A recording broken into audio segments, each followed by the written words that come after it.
RBSC education academy में आप सभी का स्वागत है। आज हम कक्षा 12 के अंतर्गत जो प्रथम पुस्तक है सरयू, उसका पाठ 9 जयशंकर प्रसाद का अध्ययन करेंगे। कवि परिचय देखिए। जयशंकर प्रसाद का जन्म 30 जनवरी 1890 को वाराणसी के एक संभ्रांत परिवार में हुआ। सुगनी साहू परिवार के बाबू देवी प्रसाद इनके पिता थे। माता का नाम मुन्नी देवी था। कविता करने की प्रवृत्ति आप में बचपन से रही। 7वीं कक्षा तक क्वींस कॉलेज में अध्ययन किया। इसके बाद पिता का असामयिक निधन हो गया, अतः आगे की पढ़ाई उर्दू, हिंदी, संस्कृत एवं अंग्रेजी विषय के साथ घर पर ही हुई। पारिवारिक समस्याओं का सामना करते हुए भी आपने स्वाध्याय जारी रखा। प्रसाद जी की मित्रता अपने समय के ख्याति प्राप्त लोगों से रही, जिनमें राय कृष्णदास, केदारनाथ, मैथिली शरण गुप्त, पंत, निराला, प्रेमचंद, महादेवी वर्मा, जैनेन्द्र आदि प्रमुख है। प्रसाद जी प्रतिभा एवं कौशल के धनी होने के साथ स्वभाव से विनम्र थे। अंतर्मुखी प्रवृत्ति के साथ परिश्रमी स्वभाव इनकी विशेषता रही है। प्रसाद जी बहुमुखी प्रतिभा के धनी थे। उनकी लेखनी ने कविता, नाटक, कहानी, उपन्यास एवं निबंध आदि सभी विधाओं को समृद्ध किया है। आपकी विविध काव्य रचनाएं इस प्रकार है। मुक्तक काव्य संग्रह, चित्राधार जो है वो ब्रज भाषा में, कानन कुसुम, खड़ी बोली हिंदी का प्रथम संग्रह, झरना 25 कविताएं हैं और बाद में 55 बताई जाती है, लहर 43 कविताएं। प्रबंध काव्य में देखिए प्रेम राज्य, वन मिलन, अयोध्या का उद्धार, शोकोच्छ्वास, प्रेम पथिक, महाराणा का महत्व, आंसू, कामायनी जो महाकाव्य है। कामायनी महाकाव्य पर इन्हें मंगला प्रसाद पारितोषिक भी प्राप्त हुआ। नाटक देखिए सज्जन, कल्याणी, करुणालय, विशाख, अजातशत्रु, जन्मेजय का नाग यज्ञ, कामना, स्कंदगुप्त, एक घूंट, चंद्रगुप्त, पूर्व स्वामिनी। कहानियां देखो 5 कहानी संग्रह है, छाया, प्रतिध्वनि, आकाशदीप, आंधी, इंद्रजाल। उपन्यास कुल 3 उपन्यास लिखे, जिनमें एक अधूरा रहा, कंकाल, तितली, इरावती। इरावती जो है वो अधूरा है। निबंध देखो साहित्यिक निबंध, प्रकृति सौंदर्य, भक्ति, हिंदी साहित्य सम्मेलन, सरोज, हिंदी कविता का विकास। ऐतिहासिक निबंध देखिए सम्राट चंद्रगुप्त मौर्य, मौर्यों का राज्य परिवर्तन, आर्यावर्त का प्रथम सम्राट, दशराज युद्ध। समीक्षात्मक निबंध, चंपू। दूसरा है कवि और कविता। तीसरा कविता का रसास्वाद, फिर काव्य कला, काव्य और कला, रहस्यवाद, रस, नाटकों में रस का प्रयोग। 8वां देखो नाटकों का प्रारंभ और 9वां है रंगमंच इत्यादि। प्रसाद छायावाद के प्रणेताओं में से एक कवि है। मूलतः प्रेम और सौंदर्य की कवि रहे हैं। इसके अलावा इनके काव्य में निम्नांकित विशेषताएं पाई जाती है। पहली है विषय की नवीनता, दूसरी नवीन कल्पनाएं, तीसरी प्राकृतिक और मानवीय सौंदर्य का चित्रण, अगला है लाक्षणिक वक्रता, 5वां भावनाओं का सूक्ष्म चित्रण, छठी देखो रहस्यात्मकता आदि छायावादी विशेषताओं से युक्त है। सौंदर्य चेतना के साथ भारतीय इतिहास, दर्शन और संस्कृति के प्रति अनुराग तथा राष्ट्रीय चेतना। इस प्रकार प्रसाद के काव्य में छायावादी सौंदर्य परकता एवं भावुकता के साथ भारतीय संस्कृति के उज्जवल पक्षों को इतिहास के गौरवपूर्ण पन्नों का उजला रंग भी मिलता है, जो राष्ट्रवादी भावनाओं को जागृत करता है। इस अध्याय में दी गई कविता पेशोला की प्रतिध्वनि राष्ट्र प्रेम से ओतप्रोत है। इस कविता में कवि उदयपुर की पिछोला झील के किनारे बने हुए महाराणाओं के महलों और उनके झील में बने प्रतिबिंबों के माध्यम से भारतीय लोगों को पुकार कर बार बार कह रहा है कि हम आज हमारी पुरानी अस्मिता को भूलकर सो गए हैं। हमें पुनः जागना है तथा देश के पुनरुद्धार का भार उठाना है। अतः कवि पूछता है कि वह कौन होगा, विचार हमें करना है कि वह मैं हूँ। अब हम अध्ययन करते हैं पेशोला की प्रतिध्वनि। इसमें देखो, अरुण करुण बिंब वह निर्धूम भस्म रहित ज्वलन पिंड, विकल विवर्तनों से विरल प्रवर्तनों से श्रमित नमित सा पश्चिम के व्योम में आज निर्वलंब सा, आहुतियां विश्व की अजस्त्र लुटाता रहा सतत सहस्त्र करमाला से तेज ओज बल जो वदान्यता कदम्ब सा। इसके अंतर्गत देखो, अरुण माने लाल, निर्धूम जो धुआं रहित है, विवर्तन यानी चक्कर, विरल कम, प्रवर्तन परिवर्तन को कहते हैं, व्योम आकाश, निर्वलम बिना सहारे के, अजस्त्र निरंतर, करमाला किरणों की पंक्ति, वदान्यता बहुत उदारता, कदम्ब समूह। इसमें आप देखिए कि ये जो काव्यांश है ये जयशंकर प्रसाद की प्रसिद्ध रचना है पेशोला की प्रतिध्वनि। इसके अंतर्गत कवि संध्या काल में उदयपुर में पिछोला झील के तट पर अस्त होते सूर्य का वर्णन कर रहा है। इसमें देखो, कवि कह रहे हैं, अरुण करुण बिंब वह निर्धूम भस्म रहित ज्वलन पिंड, यानी कवि सूर्यास्त के दृश्य का वर्णन करते हुए कहते हैं कि अस्त होता हुआ सूर्य लाल रंग वाला और करुणाजनक प्रतीत हो रहा है। विकल विवर्तनों से विरल प्रवर्तनों से श्रमित नर्मित सा पश्चिम के व्योम में है आज निर्वलंब सा।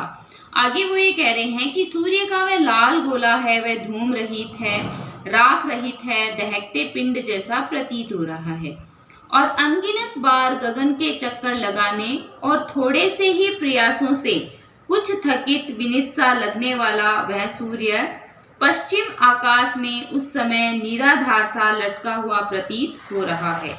आहुतियां विश्व की अजस्त्र लुटाता रहा सतत सहस्त्र करमाला से, तेज ओज बल जो वदान्यता कदम्ब सा।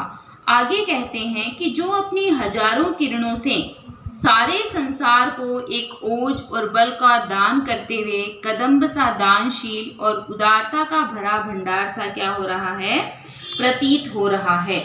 उसके डूबने का समय समीप आ जाने से उसका संपूर्ण तेज और पराक्रम जैसे शिथिल हो गया है।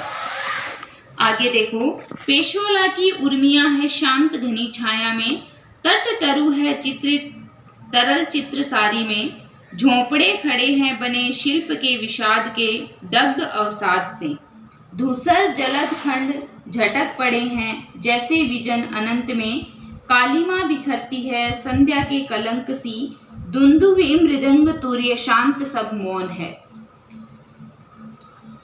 फिर भी पुकार सी है गूंज रही व्योम में। इसके अंतर्गत देखो, कवि ने उदयपुर की जो पिछोला झील है उसको लक्ष्य कर महाराणा प्रताप की वीरता की पुकार का भावपूर्ण चित्रण इसके अंतर्गत किया है।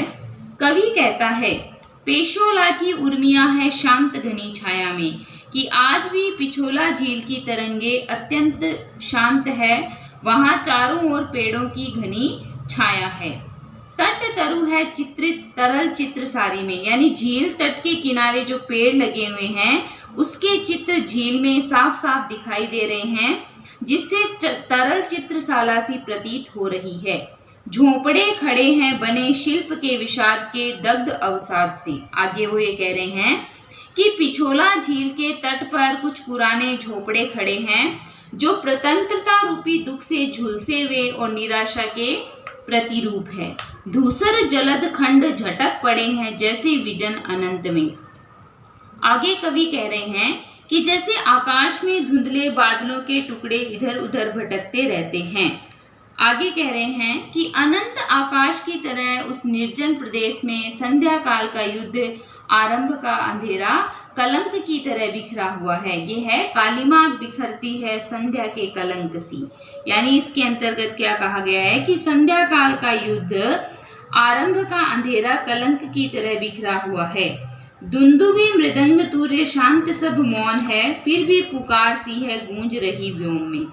आगे इसमें कह रहे हैं कि वहां पर न कोई नगाड़ा या मृदंग बज रहा है, न कोई तुरही बज रही है, न कोई ओजस्वी स्वर व्यक्त हो रहा है, अर्थात वहां का जो वातावरण है वो पूर्णतया शांत और मौन है। आगे देखो, कौन लेगा भार यह, कौन विचलेगा नहीं, दुर्बलता इस अस्थि मांस की, ठोक कर लोहे से, परख कर वज्र से, प्रयोल का खंड के निकस पर कसकर, चूर्ण अस्थि पुंज सा हंसेगा अट्टहास कौन। साधना पिशाचों की बिखर चूर चूर होके धूली सी उड़ेगी किस दृप्त फुत्कार से। आगे इसमें ये कहा गया है कि पिछोला झील के तट पर उपस्थित होकर संध्या के उदास वातावरण में महाराणा प्रताप की अंतिम पुकार को गूंजते हुए सुनता है।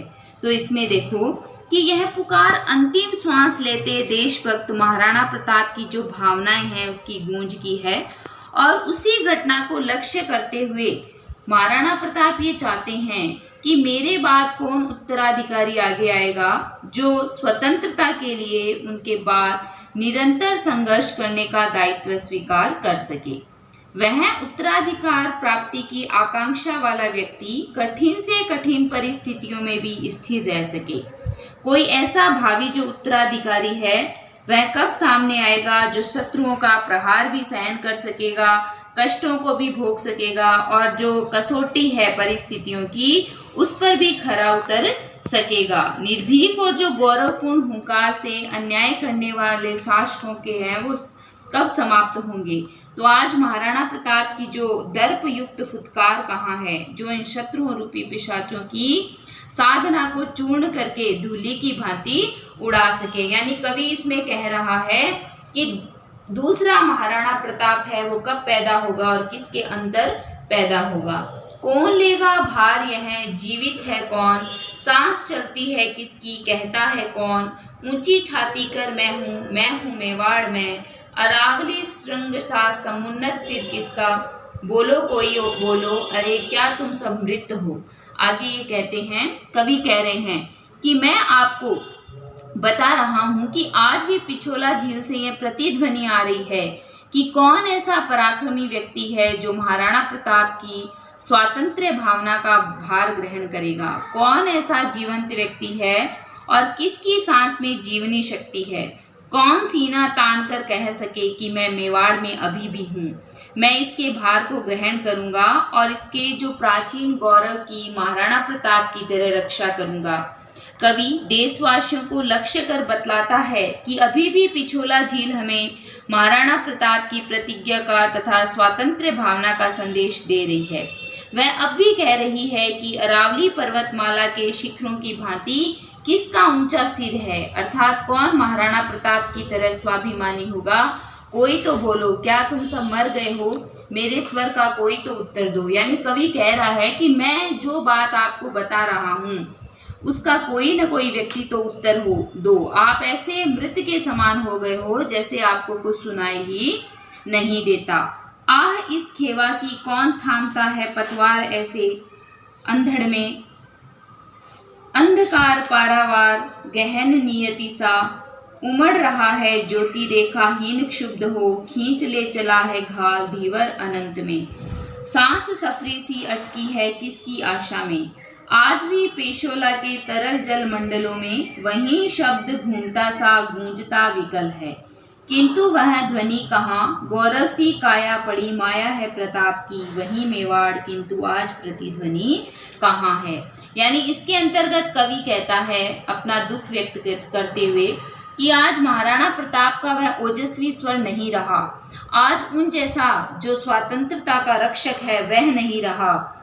इस कारण कौन इस अंधड़ में देश की आज़ादी रूपी नाव की पतवार को संभालेगा, अर्थात युग परिवर्तन के इस दौर में कौन मेवाड़ के प्राचीन गौरव को सुरक्षित रख पाएगा।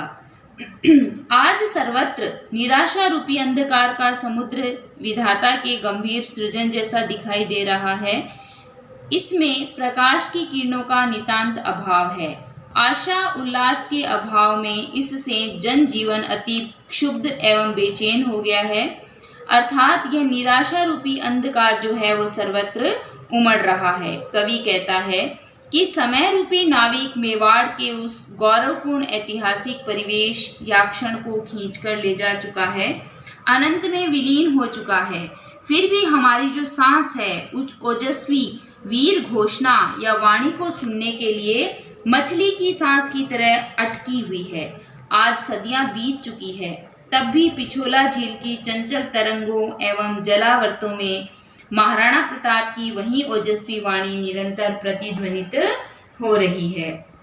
अंत में कवि कहता है, आज भी पेशोला के जल मंडलों में वही शब्द गूंजता विकल है। यानी इसमें कवि कह रहा है कि महाराणा प्रताप की वह ओजस्वी वाणी कहाँ गई है, और वहाँ के जो झील है, वहाँ की जो पानी है, उसमें वही शब्द गूंजता हुआ आज भी प्रतीत हो रहा है। किंतु वह ध्वनि कहाँ, लेकिन वो महाराणा प्रताप जैसी ध्वनि नहीं है। गौरव सी काया पड़ी माया है प्रताप की वही मेवाड़। आज मेवाड़ वही है, किंतु किसी के मुख से महाराणा प्रताप की वहाँ ध्वनि नहीं निकल रही है।